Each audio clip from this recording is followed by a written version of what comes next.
Hyderabad Jagadgirigutta police station పరిధి rickshaw pullers కాలనీలో ఓ bike mechanic service సెంటర్లో రాత్రి అగ్ని ప్రమాదం సంభవించింది. బైక్ సర్వీస్ సెంటర్ యజమాని బాబుసాగర్ తెలిపిన వివరాల ప్రకారం రాత్రి ద్విచక్ర వాహనాల సర్వీసింగ్ పూర్తి చేసి 20 ద్విచక్ర వాహనాలను లోపల పార్కింగ్ చేసి ఇంటికి వెళ్లారు. ఒక గంట తర్వాత షాప్లో నుండి మంటలు వస్తుండటంతో స్థానికులు ఆయనకు ఫోన్ చేసి సమాచారం అందించారు. సంఘటన స్థలానికి చేరుకున్న స్థానికుల సహాయంతో మంటలను ఆర్పడానికి ప్రయత్నించామని, అగ్నిమాపక సిబ్బంది రాకతో మంటలను పూర్తిగా అదుపు చేశారని తెలిపారు.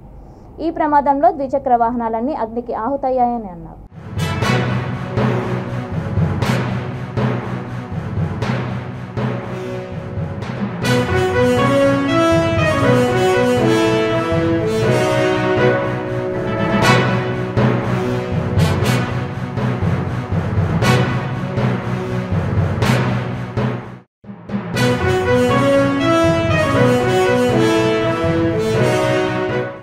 జగదూరు టార్పీ కాలనీలో ఉంటుంది. షాప్ బంద్ చేసిన 1 అవర్ తర్వాత ఫైర్ యాక్సిడెంట్ అయిందన్న. లోపల 20 బళ్ళు ఉన్నాయి, 20 బళ్ళు కాలిపోయినాయి ప్రజెంట్ అయితే. ఇప్పుడైతే ఈ లోపల ఇంకేం ఆటోమొబైల్ కూడా ఉంది. ఆటోమొబైల్ కూడా ఎంత లాస్ అయిందో తెలియదు, ఎంత కాలిపోయిందో కూడా తెలియదు. ప్రస్తుతానికి ఇప్పుడు స్మాష్ అయిపోయింది షాప్ అంతా. ఇప్పటివరకు ఇదిగో ఇంకా చేయడం అయితే చేస్తుంది. ఇక వాటర్ ఫైర్ యాక్సిడెంట్ వచ్చింది, వాటర్ అందరూ వచ్చినారు. టోటల్ అందరూ ఫోన్ చేసినందుకు కొంత ప్రాణాలు మిగిలినాయి అన్న. ఇప్పుడైతే ఎవరికి ఏం జరగలేదన్న? నాకైతే ప్రస్తుతానికి చేయగలిగిందన్న, చిన్న చిన్న దెబ్బలకి.